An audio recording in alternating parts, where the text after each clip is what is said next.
오늘 본문 룻기 2장 1절부터 23절까지를 저와 여러분이 번갈아 교독하시겠습니다. 나오미의 남편 엘리멜렉의 친족으로 유력한 자가 있으니 그의 이름은 보아스더라. 모압 여인 룻이 나오미에게 이르되 원하건대 내가 밭으로 가서 내가 누구에게 은혜를 주며 솥을 따라서 이삭을 주겠나이다 하니 나오미가 그에게 이르되 내 딸아 갈시오다 하매 롯이 가서 베는 자를 따라 밭에서 이삭을 줍는데 우연히 엘리멜렉의 친족 보아스에게 속한 밭에 이르렀더라. 마침 보아스가 베들레헴에서부터 와서 베는 자들에게 이르되 여호와께서 너희와 함께 하시기를 원하노라 하니 그들이 대답하되 여호와께서 당신에게 복 주시기를 원하나이다 하니라. 보아스가 베는 자들을 거느린 사환에게 이르되 이는 누구의 소년이냐 하니 베는 자를 거느린 사환이 대답하여 이르되 이는 나오미와 함께 모압 지방에서 돌아온 모압 소년이니 그의 말이 나로 베는 자를 따라 단 사이에서 이삭을 죽게 하소서 하였고 아침부터 와서는 잠시 집에서 쉰 외에 지금까지 계속하는 중이니이다. 보아스가 룻에게 이르되 내 딸아 들으라 이삭을 주우러 다른 밭으로 가지 말며 여기서 떠나지 말고 나의 소년들과 함께 있으라. 그들이 베는 밭을 보고 그들을 따르라. 내가 그 소년들에게 명령하여 너를 건드리지 말라 하였느니라. 목이 마르거든 그릇에 가서 소년들이 기러온 것을 마실지니라 하는지라.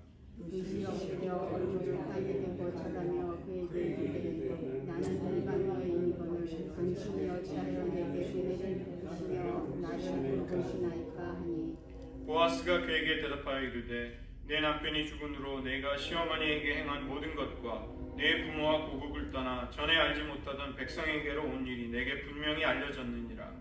여호와께서 내가 행한 일에 보답받으시기를 원하며 이스라엘의 하나님 여호와께서 그의 날개 아래 보호를 받으러 온 내게 온전한 상 주시기를 원하노라 하는지라. 롯이 이르되 내 주여 내가 당신께 은혜를 입기를 원하나이다. 나는 당신의 하녀 중에 하나와도 같지 못하오나 당신이 이 하녀를 위로하시고 마음을 기쁘게 하는 말씀을 하셨나이다 하니라. 식사할 때 보아스가 룻에게 이르되 이리로 와서 떡을 먹으며 내 또 조각을 처에 찍으라 하므로 룻이 고식 볶은 자 곁에 앉으니 그가 볶은 곡식을 주매 룻이 배불리 먹고 남았더라.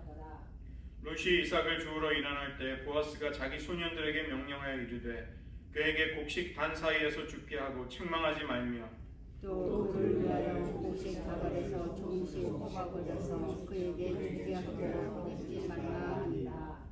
롯이 밭에서 저녁까지 줍고 그 주운 것을 떠니 보리가 한 에바쯤 되는지라.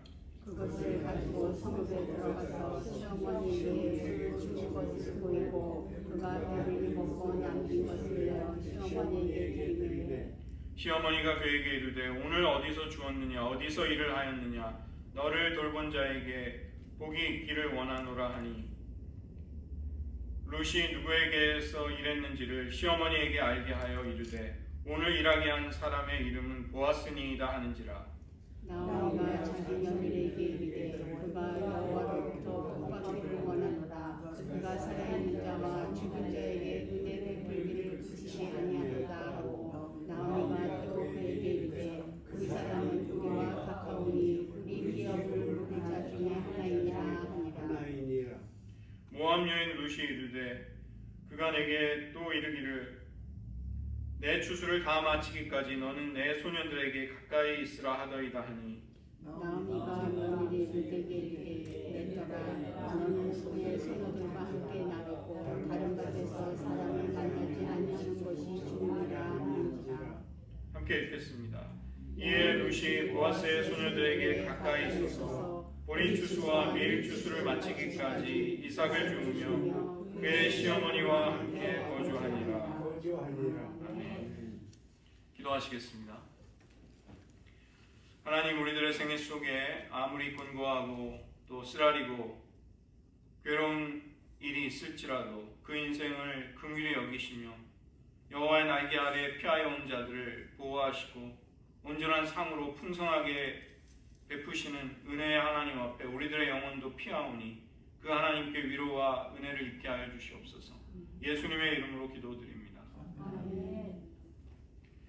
지난 시간에 저희들은 룻기 1장을 살펴보았습니다. 그 시대적인 배경이 사사시대이기 때문에 왕이 없으므로 자기 소견에 옳은 대로 행하던 그 시대의 사람들처럼 안타깝지만 엘리멜렉과 나오미의 가족은 하나님이 주신 약속, 기업의 땅인 유다 땅을 버리고 이제 모압으로 이주를 하게 되죠. 그러다가 안타깝게도 먼저 남편을 잃게 되고 또 두 아들마저 잃게 되는 큰 일을 당하게 됩니다.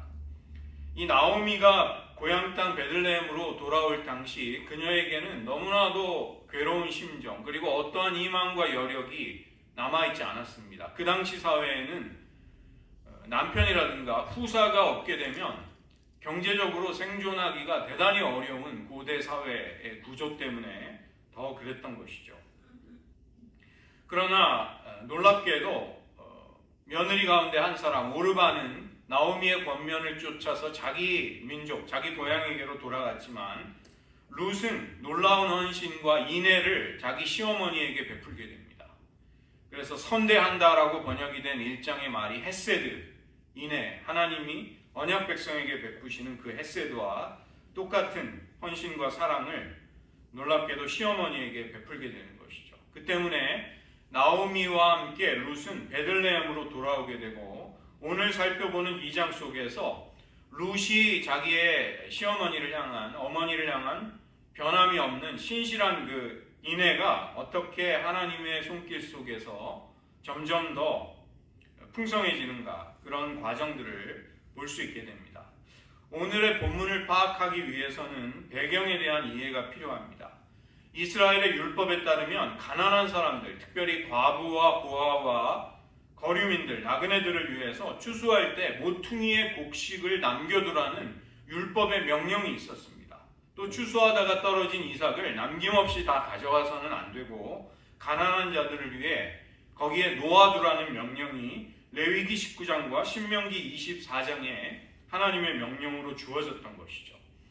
기업이 없는 가난한 자들과 함께 추수한 곡식의 일부를 나눔으로써 그들을 돌보라는 하나님의 명령이 율법 속에 있었던 것입니다. 그런데 이런 율법은 처벌 조항이 있는 강제법이 아니었습니다. 이것을 시행하느냐 아니냐가 전적으로 밭의 주인의 호의에 달려 있었다는 것이죠. 그리고 우리가 오늘 2장의 분위기 속에서도 볼 수 있지만 그 밭 주인의 아무래도 허락이 있을 때 이삭을 주울 수 있었던 것입니다. 하나님은 룻의 인애를 통해서 나오미의 텅 빈 삶이 점점 더 채워지도록 역사하고 계십니다. 하나님은 우연을 가장한 필연 속에서 나오미 가문의 기업 물을 자 보아스의 밭에서 룻이 일하도록 하심으로써 보아스의 인애를, 사랑을 입게 하시는 것입니다.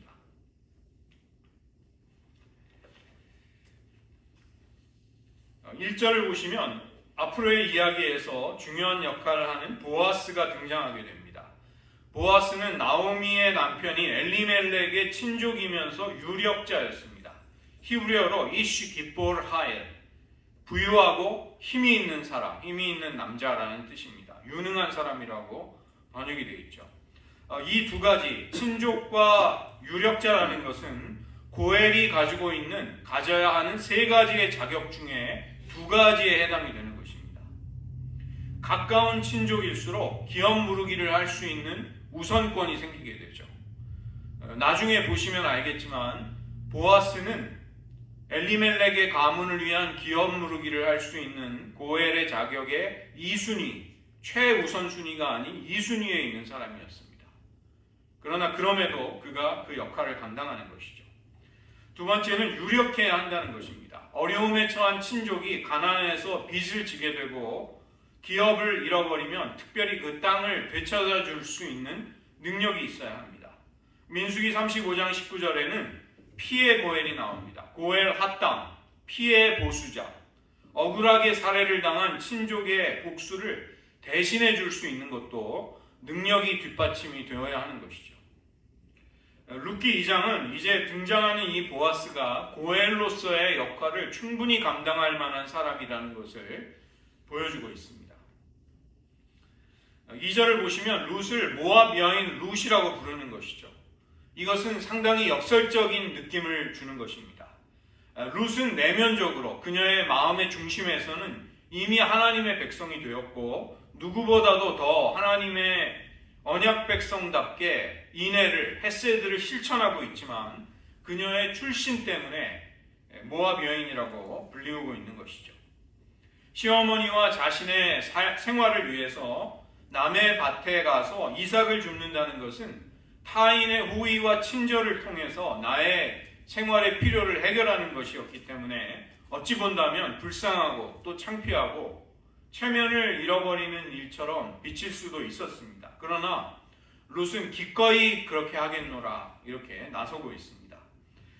1장에서는 그 행동을 주도하는 사람이 나오미였지만 오늘 2장에서는 보다 능동적으로 주도권을 가지고 룻이 행동을 하고 있는 것이죠. 신명기의 법에 가난한 자에게 이삭을 줍도록 허락하라고 분명히 명시되어 있지만 주인의 은혜와 허락이 없이 이것은 현실적으로 어려웠을 것입니다. 룻은 매우 공손하게 나오미에게 이삭을 주우러 가겠다고 알린 뒤에 그 일을 하는 것이죠. 3절을 보시면 룻이 얼마의 기간 동안 이 일을 했을까 분명하지는 않습니다. 그러나 적어도 단지 하루의 일은 아니었을 것입니다. 룻은 나가서 추수꾼들의 뒤를 쫓아다니면서 이삭을 주었습니다. 이렇게 여기저기 일을 하다가 우연히 엘리멜렉의 친족인 보아스의 밭에까지 오게 된 것입니다. 이 우연이라는 말을 본문이 쓰고 있는데 이것은 하나님이 역사하고 계심을 에둘러 넌지시 말해주고자 함이죠. 나오미와 룻에게는 우연이었지만 하나님이 역사하신다는 점에 있어서 이것은 하나님의 필연이었던 것입니다. 룻기에서 직접적으로 하나님이 나타나는 경우는 4장 13절 한 번뿐입니다. 그 외에는 간접적으로 사람들의 입에서만 이제 하나님이 언급이 되는 것이죠. 룻기는 이처럼 보이지 않는 하나님의 손길을 통해 하나님이 여전히 자기 언약 백성을 위로하시고 보호하시고 인도하신다는 것을 보여줍니다. 4절을 보시면 보아스가 먼저 룻을 알아보고 그녀를 발견합니다. 정말로 공교롭게도 어떻게 룻이 보아스의 밭에 와 있을 때 하필이면 베들레헴에서 밭의 주인인 보아스가 왔는가? 이 마침이라고 번역이 되어 있죠. 4절에 마침 히브리어로 힌네입니다. 힌네, behold, 보라, 보아스가 그 자리에 왔도다. 이렇게 그것을 강조하고 있는 것입니다. 이것이 매우 놀라운 우연이라는 것을 나타내 주는 것이죠.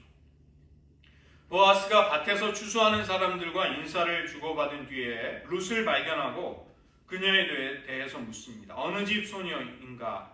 못 보던 젊은 여자가 밭에 와 있을 때 관심을 보인 것이죠. 사화는 보아스에게 나오미와 함께 온 모압 소녀입니다. 이렇게 대답을 합니다. 이 룻이 이전에 남편과 결혼 생활을 10년쯤 하였다는 것이 1장에 나오고 있죠. 10년의 결혼 생활을 했어도 지금 룻은 굉장히 젊은 여자였다는 것을 알 수 있습니다. 고대 근동에서는 10대 초중반이면 벌써 결혼을 할 수 있었습니다. 그래서 결혼 생활을 10여 년을 했다 할지라도 지금 나오미는 젊은 여인이었던 것이죠. 사화는 계속해서 그녀가 이삭을 죽게 해달라는 요청을 하고 잠시 집에서 쉰 것 외에는 계속해서 서 있었다고 이야기를 합니다. 먹을 양식을 구하기 위해 룻은 인내심을 가지고 끈기 있게 주인의 허락을 구하였던 것이죠. 이방인이고 과부인데다가 이스라엘 사람들이 그녀에게 그다지 호의적이지 않았을 것입니다. 어쩌면 거절을 당했을지도 모릅니다. 그러나 룻은 이에 굴하지 않고 양식을 구하기 위해 최선을 다하고 있습니다. 8절을 보시면 보아스가 룻에게 이삭을 줍는 것을 허락해 줍니다.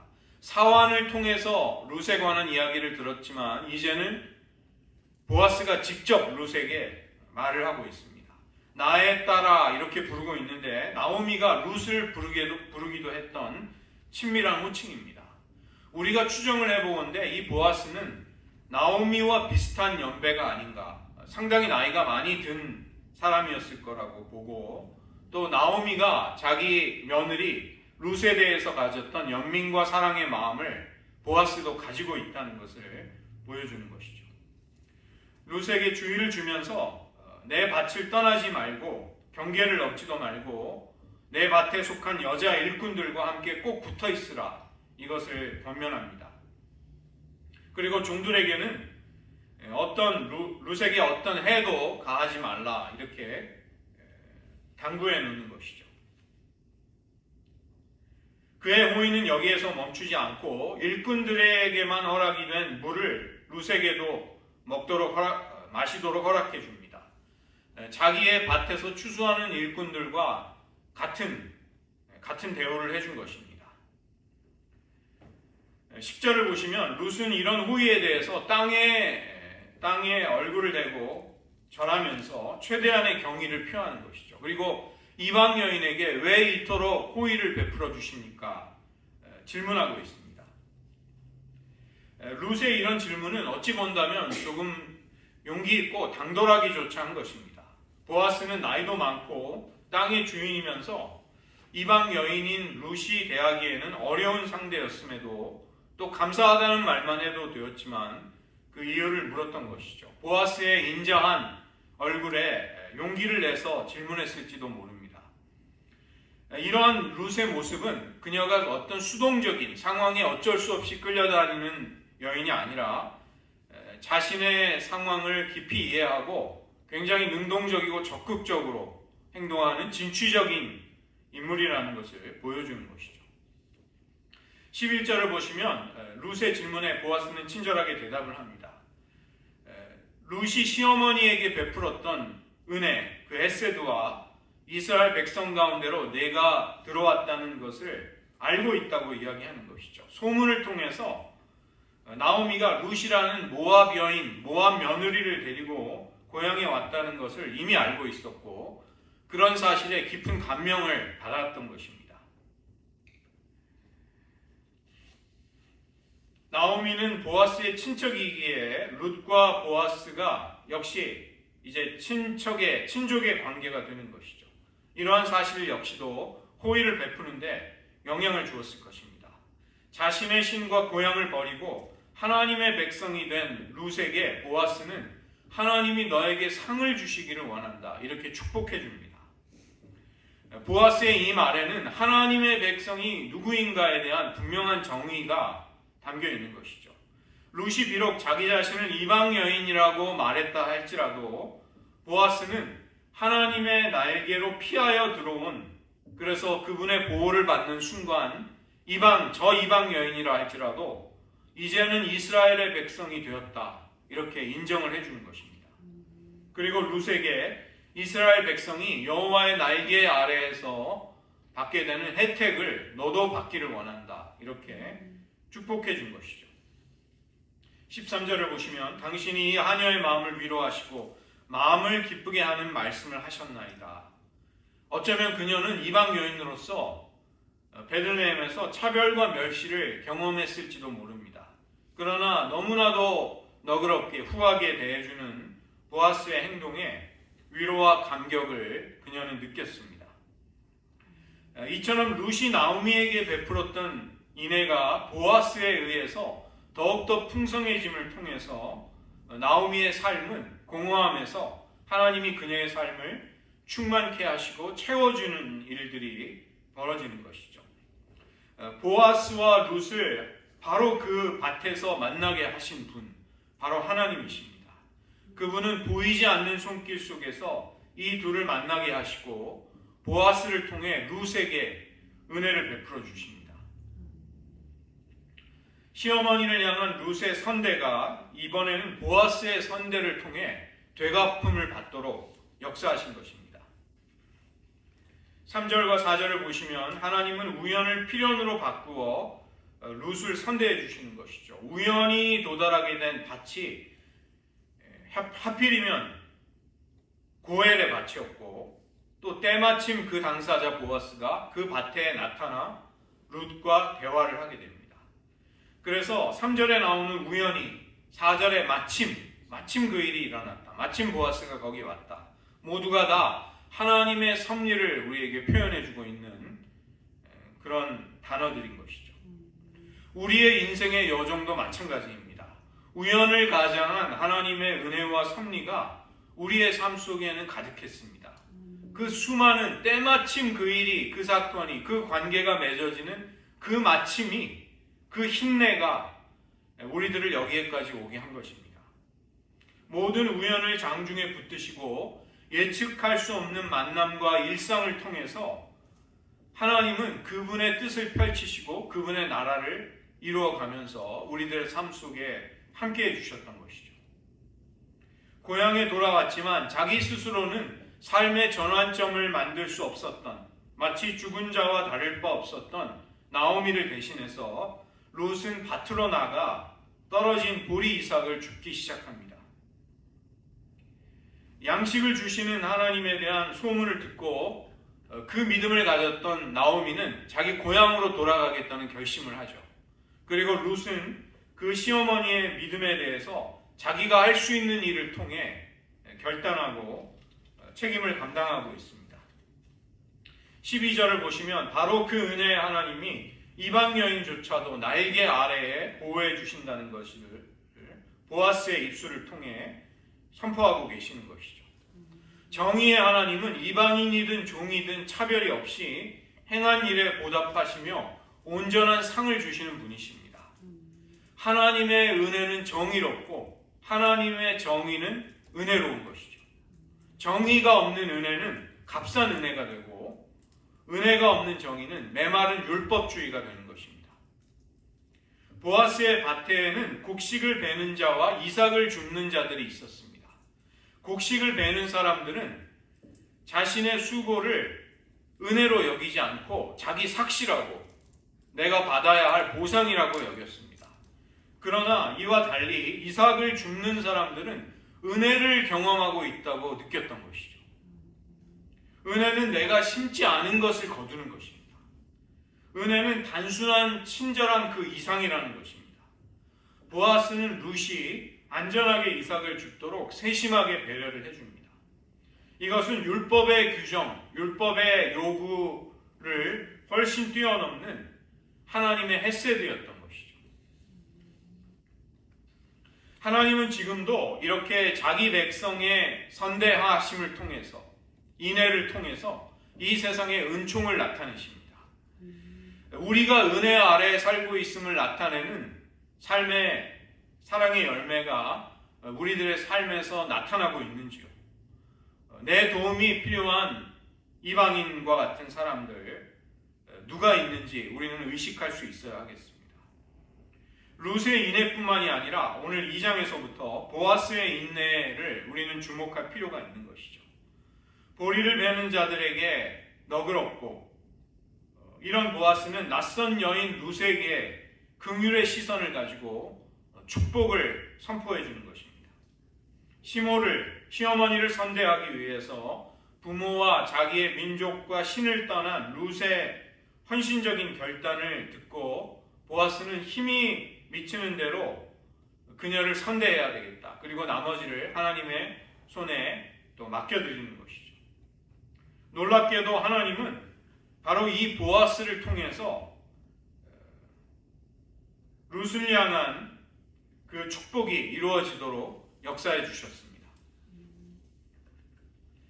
10절을 보시면 룻은 보아스에게 이방 여인인 저에게 왜 은혜를 베푸십니까? 이유를 묻고 있는 것이죠. 이 은혜라는 것은 의도를 의심할 만큼, 오해할 만큼 그만큼 낯설고 당황스러운 것입니다. 당연한 은혜라는 것은 없다는 것입니다. 늘 과분하고 늘 놀라운 것이 그것이 은혜라는 것이죠. 우리는 예수님의 십자가에서 여전히 이런 낯설고 생경한 놀라운 은혜를 발견하고 있는지요? 아니면 어느 틈엔가 은혜가 당연하고 익숙하게 여겨지고 있지 않은지요? 1장 21절에서 나오미는 스스로 고백하기를 여호와께서 내게 비어서 돌아오게 하셨다. 내 인생을 텅 비도록 공허하게 하셨다. 그만큼 절망적이라는 고백을 했던 것입니다. 그러나 그녀의 삶을 하나님은 룻의 헤세드를 통해서 함께 하시고 회복시켜 주십니다. 사람의 우연을 필연으로 붙들어 룻을 선대하시는 하나님의 손길, 이런 하나님의 손길은 우리들의 일상에도, 우리들의 소소해 보이는 평범한 나날 속에서도 역사하고 계시는 것이죠. 인생의 어려운 때, 고난을 지나가고 있는 사람들에게는 섣부른 희망, 공허한 위로의 말 같은 것은 도움이 되지 않습니다. 나오미의 시리고 아픈 마음을 헤아려 주었던 룻처럼, 그리고 룻의 마음을 헤아려 주었던 보아스처럼 누군가가 다른 이들의 시리고 아픈 마음을 보듬어 주어야 하는 것입니다. 하나님의 날개 아래 피하고자 이스라엘로 나왔던 룻의 헌신과 결단, 이것은 이방인을 달가워하지 않는 이스라엘 가운데서도 적지 않은 충격을 주었을 것입니다.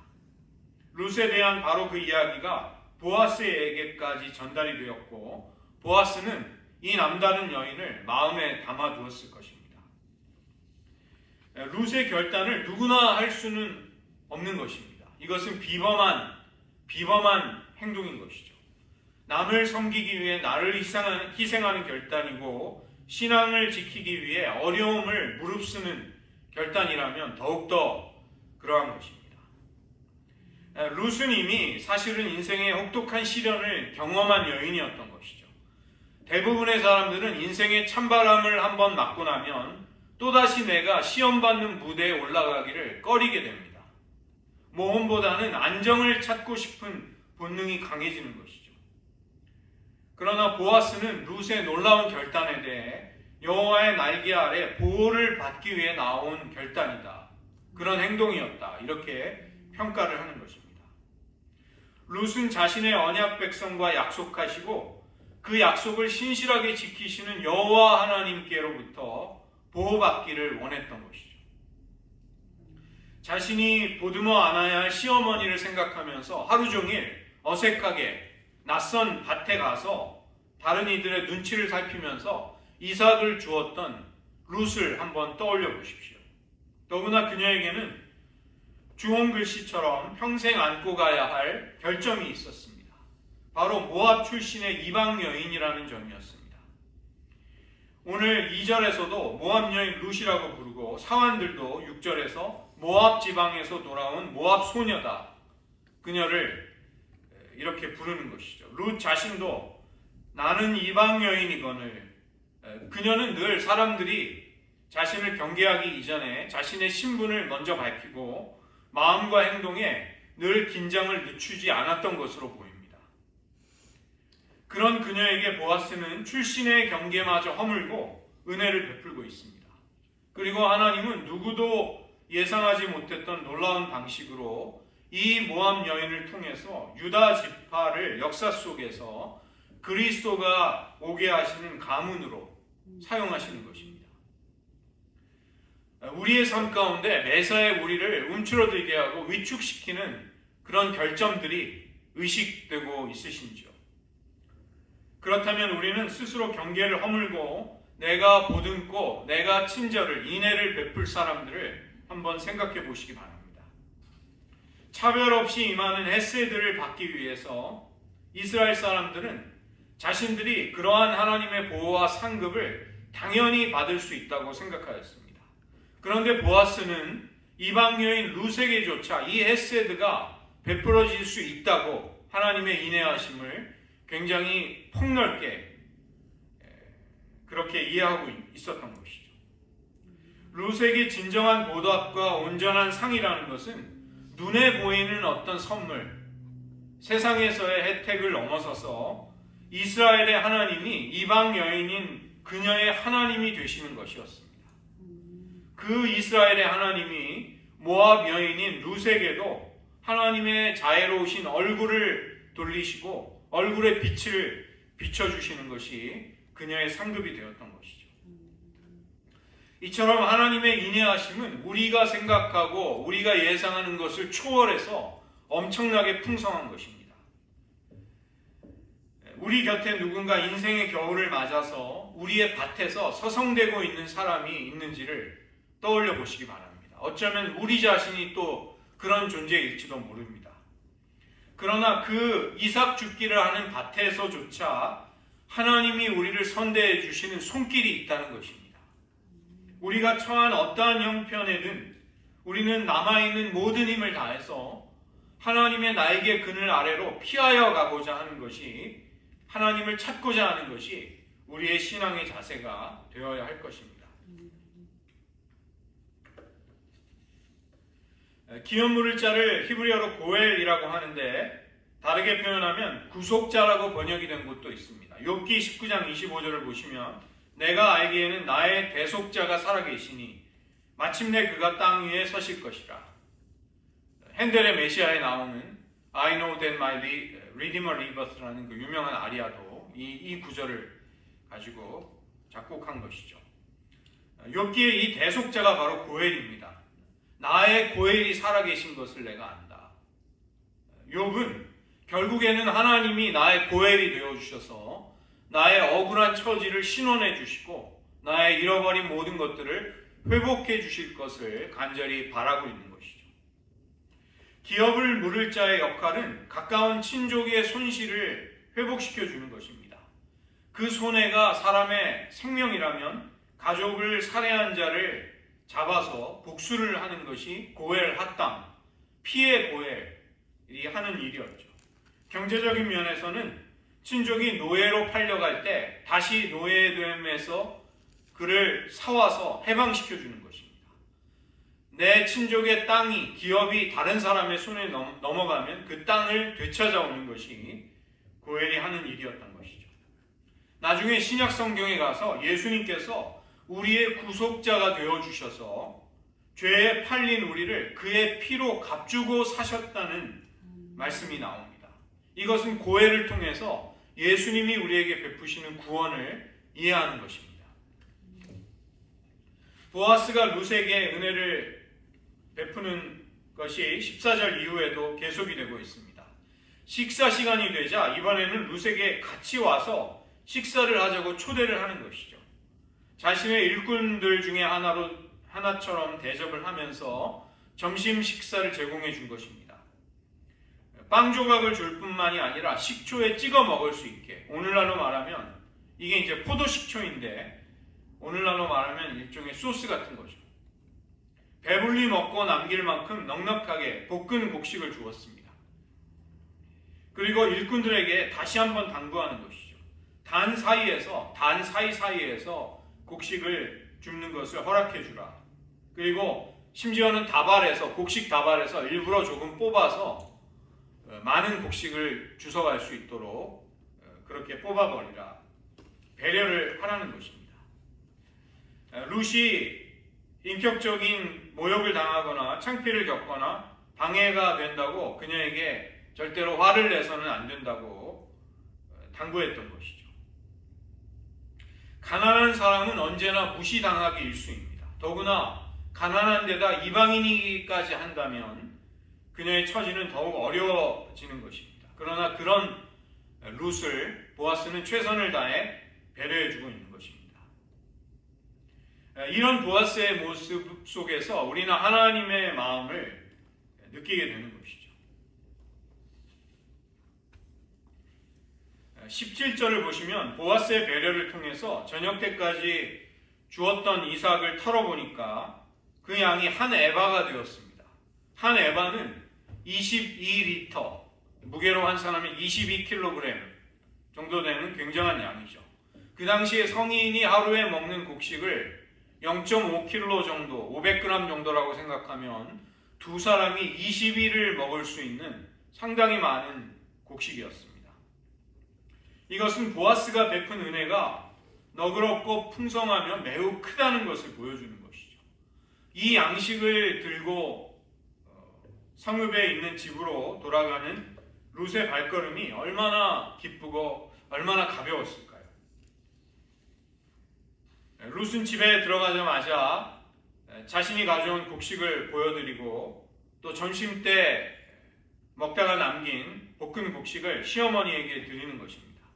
룻과 시어머니가 즉 이방인 며느리와 유대인 시어머니가 한 식탁에서 먹고 있는 것입니다.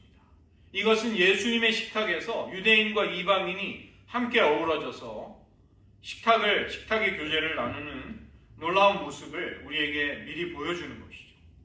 나를 마라, 쓰라리고 괴로운 여인이라고 불러달라. 그렇게까지 이야기했던 나오미가 점차 룻을 통해서 자신의 삶에 임하는 하나님의 은혜를 느끼기 시작하는 것입니다. 물이 본래 흐르던 곳으로 다시 흐르는 것처럼 남편과 자식의 죽음 때문에 자신의 인생이 이제 끝났다고 생각한 그녀에게 하나님의 은혜가 여전히 이어지고 있었던 것이죠. 이것은 그쳤던 은혜가 다시 시작된 것이 아니었습니다. 하나님의 은혜는 언제나 나오미의 삶에 함께했고 그녀는 그 은혜를 새롭게 발견할 수 있었던 것이죠. 우리의 삶에 하나님의 은혜를 제한하거나 막을 수 있는 것은 아무것도 없는 것입니다. 우리의 지금 삶 가운데에서 이런 하나님의 은혜에 대한 새롭고 신선한 발견이 계속되고 있는지요? 또 말씀에 대한 낯선 깨달음이 이렇게 놀라운 말씀이었구나. 그것이 우리들의 삶에 찾아오고 있냐는 것입니다. 보아스는 너그러운 마음으로 자기 밭에서 이삭을 넉넉히 주워갈 수 있도록 조치하고 또 마실 물을 주고 소년들로부터 보호하고 심지어 함께 식탁에 앉아 배불리 먹을 수 있도록 해줍니다.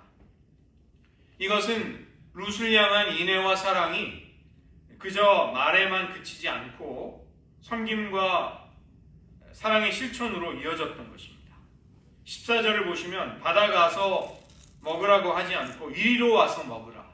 이리로 와서 먹으라. 이방 여인과 유대인들이 한 식탁에서 떡을 나누는 낯선 풍경이 펼쳐지는 것입니다. 이렇게 하나님의 나라의 식탁에는 차별이 없어지는 것이죠. 내가 편한 대로 나에게 유리한 대로 경계를 만들고 울타리를 친 후에 누군가를 소외시킨다면 그것은 사랑이 아닐 것입니다. 도와주려고는 하지만 함께는 하지 아니하려는 마음의 담을 무너뜨리지 않는다면 그것은 충만한 사랑이 되지 못하는 것이죠. 그래서 보아스의 행동은 사랑은 무례히 행하지 않는다는 고린도전서의 말씀을 연상시키는 것입니다. 약자라고 해서 이방인이라고 해서 여성이라고 해서 함부로 대하지 않고 있습니다. 책망하지 말고 꾸짖지 말라. 이런 보아스의 배려 속에 우월감이나 교만을 찾아볼 수는 없는 것입니다. 무례한 사랑이 있을 수 없듯이 무례한 기독교도 있을 수 없는 것이죠. 17절과 18절에 은혜는 차고 넘친다는 것을 볼 수 있습니다. 룻이 경험했던 은혜는 인색하지 않았습니다. 배불리 먹고서도 남은 것으로 시어머니에게도 공개할 수 있을 만큼 풍성했던 것입니다. 어쩌다 한 번 받은 은혜가 아니라 23절을 보시면 보리 추수와 밀 추수를 마치기까지 3개월 동안 계속되는 4월부터 6월까지 계속되는 은혜였습니다. 우리가 받은 은혜가 풍성하다는 것을 여러분이 자각하신다면 그 은혜를 베풀고 나누는 데에 있어서도 풍성해야 합니다. 일순간의 감정에 끌려서 퍼주다가 냉랭한 마음이 들면 아무것도 하지 않는 변덕스러운 사랑이 아니라 우리는 지속적인 사랑, 계속되는 인애와 자비를 베풀어야 한다는 것입니다. 마지막 단락으로 두 고부 간에 룻과 나오미 간에 대화가 나오고 있습니다.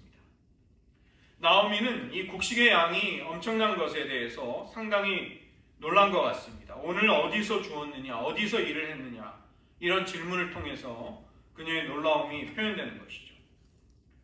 누군가가 룻에게 큰 은혜를 베풀지 않고는 이렇게나 많은 곡식을 가져올 수 없었다는 것입니다. 그래서 그런 호의를 베푼 이에게 하나님의 복을 빌어주고 있습니다. 그리고 룻은 시어머니의 질문에 대해서 자신이 일을 할 수 있도록 허락해 준 사람의 이름이 보아스임을 이야기해 줍니다. 히브리어 본문에는 마지막에 보아스의 이름이 나옵니다. 그 사람이 누군가 바로 보아스입니다. 그 사람이야말로 보아스입니다. 이렇게 강조하고 있는 것이죠. 나오미가 룻을 돌보고 은혜를 베푼 사람이 보아스라는 사실을 알게 되었을 때 그는 복을 빌어주었는데 이유가 나옵니다. 살아있는 자와 죽은 자에게 은혜 베풀기를 그치지 않았다. 이것은 1장 8절에서 나오미가 룻과 오르바에게 감사했던 이유와 같은 말입니다. 산자와 죽은 자에게 은혜를 베푼다는 것은 죽은 친척을 기억하면서 그들이 남겨놓은 과부인 자신에게 과부들을 돌보는 일을 했다는 것이죠. 보아스가 단지 기업 물을 자이기 때문에 이렇게 했던 것은 아닙니다. 이 정도로까지 은혜를 베풀 의무는 그에게 없었던 것입니다. 이것은 그에게 고엘로서의 세 번째 자격, 기꺼이 자발적으로 그렇게 하려는 마음이 있었기 때문입니다. 나오미는 호의를 베푼 사람이 보아스라는 말을 들었을 때 믿을 수 없는 우연에 상당히 놀라워했을 것입니다. 보아스야말로 가까운 친족으로 고엘에 해당되는 사람이었던 것이죠. 여기에서 또 우연이 등장하게 됩니다. 나오미는 이런 우연적인 사건 속에서 하나님의 손길을 느꼈을 것입니다. 룻기는 마치 이런 면에서 에스더서와 비슷한 것이죠. 하나님의 행동이라고 직접 서술되지 않는 우연 속에서 하나님은 역사하고 계셨던 것입니다. 23절은 전체 추수를 하는 시기 동안 룻이 했던 행동을 한 절로 요약하고 있습니다.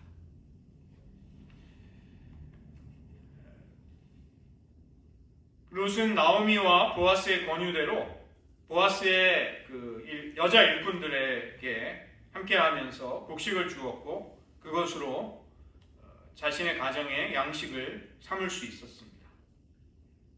완전히 빈손으로 돌아와 생계조차 막막했던 나오미, 그녀는 룻의 헌신과 보아스의 너그러움을 통해서 놀랍게도 그 인생의 위기를 어렵지 않게 극복할 수 있었던 것이죠.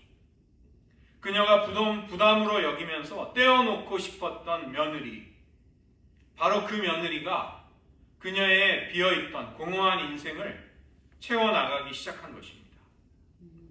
마지막 23절을 보시면 추수기가 끝나게 된다면 어떻게 되는가? 또 다른 불안이 찾아오지 않는가? 그러나 보아스가 고엘이라는 사실 때문에 미래 전망이 어둡지 않다는 암시를, 예상을 우리는 할 수 있는 것이죠.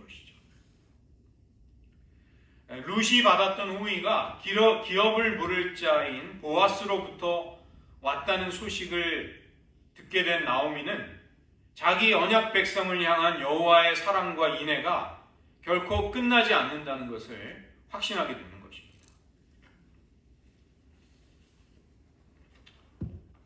쌀 한 톨의 평균 무게가 얼마나 나가는지 혹시 아십니까?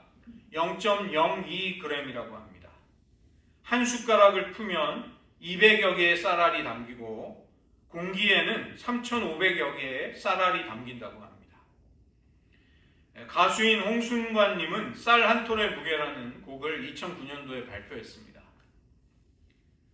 쌀 한 톨의 무게는 생명의 무게, 평화의 무게, 농부의 무게, 세월의 무게, 우주의 무게라고 그는 노래하는 것이죠. 쉽게 얕볼 수 있는 무게가 아니라는 것입니다. 룻은 쌀 한 톨이 아니라 자그마치 보리 한 에바 22리터를 이고 가면서도 발걸음이 가벼울 수밖에 없었습니다. 그 한 알 한 알의 무게가 하나님이 그녀에게 베푸시는 은혜의 무게였던 것이죠. 이른 아침 룻이 이삭을 주우러 집을 나설 때만 해도 결정이 된 것은 아무것도 없었습니다. 그러나 룻은 책임감을 가지고 부담을 가지고 시어머니를 사랑하면서 인근의 밭을 향해 나아갔을 것입니다. 하나님은 그녀의 앞길에 은혜의 밭을 준비하고 계셨습니다. 배불리 먹고도 남았다. 룻의 배부름을 통해서 하나님은 나오미의 배고픔을 채우시기 시작하십니다. 우리는 텅 비어서 아침마다 밭으로 가듯이 직장으로 가곤 하죠. 그리고 집에 돌아올 때쯤에는 하나님의 채우심으로 하나님의 은혜로 묵직해져서 하나님이 베푸신 많은 은혜를 안고서 돌아올 수 있는 그런 인생이 되기를 원합니다. 율법의 규정을 초월할 정도로 율법의 요구를 훨씬 넘어서는 놀라운 친절을 말뿐만이 아니라 사랑의 행동으로 베풀었던 보아스는 특별한 하나님의 도구가 되는 것이죠. 이제 룻은 이삭을 주우러 여기저기 밭을 다니지 않아도 되었습니다. 또 옮겨 다닐 필요도 없었던 것이죠. 그녀는 갑자기 모든 것이 채워지는 것을 경험할 수 있었습니다. 하나님은 시어머니를 그토록 사랑하는 룻의 헌신을 보아스의 인애를 통해서 채워주셨습니다. 그리고 룻과 나오미는 하나님의 더 놀라운 뜻이 있지 않을까 조심스럽게 희망을 품게 되는 것이죠. 스스로를 구원할 수 없는 이스라엘 백성들에게 하나님은 자기 자신이 고엘이 되어주십니다. 그리고 이스라엘 백성들에게는 서로가 서로에게 고엘이 되어주어라 이렇게 당부하시는 것이죠. 고엘이 서로의 처지를 돌보아주는 사회는 무너지지 않게 됩니다. 그러나 고엘의 의무와 책임을 사랑을 외면하는 사회는 무너지게 될 것입니다. 보아스의 존재는 삶이 막막했던 두 과부에게 경제적인 권리뿐만이 아니라 놀랍게도 하나님이 주신 약속의 기업을 이어가도록 명예로운 이름이 유다 지파에서 계속될 수 있도록 희망의 메시지가 되어준 것이죠. 이런 나오미와 룻의 삶에서 하나님은 잘 보이지 않습니다. 그러나 점점 더 하나님은 역사하고 계셨던 것입니다. 우리들의 삶 가운데도 하나님이 뚜렷이 보이지 않을 때가 있습니다. 그러나 그 하나님은 보이지 않는 중에도 우리와 함께하고 계시는 것이죠. 우리가 서로에게 부족할지라도 서로가 짊어지는 삶의 무게를 나누어지게 될 때 좀처럼 가늠할 수 없었던 하나님의 은혜가 우리의 삶을 채우는 것을 보게 될 것입니다. 그런 은혜의 삶으로 나아가시기를 주님의 이름으로 축원드립니다. 저희들 말씀을 의지하면서 기도하기 원합니다. 우리에게도 우연처럼 보이는 일들과 사건들, 많은 관계들이 있습니다. 그런데 하나님은 그 우연 속에서 하나님의 필연을 펼쳐가고 계십니다. 여호와께서 내 인생을 텅 비어 돌아오게 하셨습니다. 그러니 내 이름을 나오미, 희락과 기쁨이라고 부르지 마십시오. 마라라고 불러주십시오. 이처럼 어려웠던 나오미의 삶에 하나님의 은혜가 임하기 시작합니다. 룻은 자기 시어머니 나오미를 향한 인애와 사랑을 펼치고 하나님은 이번에 엘리멜렉의 친족이었던 보아스의 인애를 통해서 룻과 나오미에게 사랑을 베풀어 주십니다. 쌀 한 톨의 무게는 하찮아 보일지라도 결코 가벼운 것이 아니라는 것입니다. 그 안에는 생명의 무게, 평화의 무게, 농부의 무게, 세월의 무게, 우주의 무게가 담겨 있습니다. 우리도 매일의 일상 속에서 쌀 한 톨만큼이라도 하나님의 은혜를 받았다면 그것을 나누며 베풀며 살아가도록 이 시간 결단하기 원합니다. 하나님, 우리들의 삶에도 하나님의 헤세드가 어느 틈엔가 부족하고 연약한 비어있던 우리들의 삶을 충만하게, 묵직하게, 풍성하게 채우도록 역사하여 주시옵소서. 이 시간 말씀을 의지하며 잠시 기도하시겠습니다.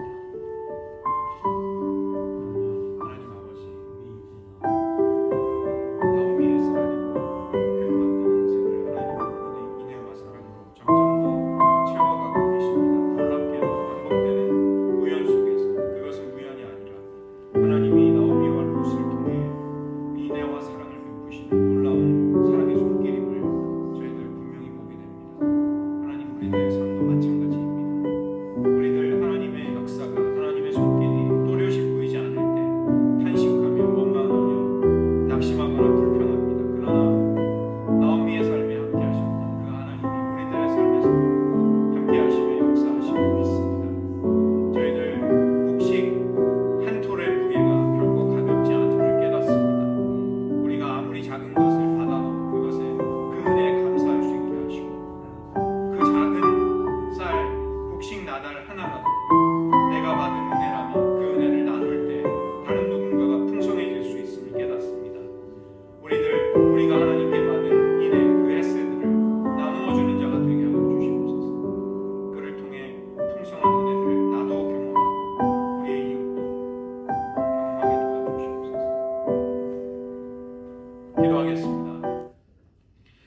아버지 절망 속에서 자신을 마라, 괴로움과 쓰라림이라고 불러달라고 했던 나오미의 삶 가운데 하나님은 놀랍게도 기이하게도 역사하며 사랑을 베풀어 주심을 말씀 속에 살펴보았습니다.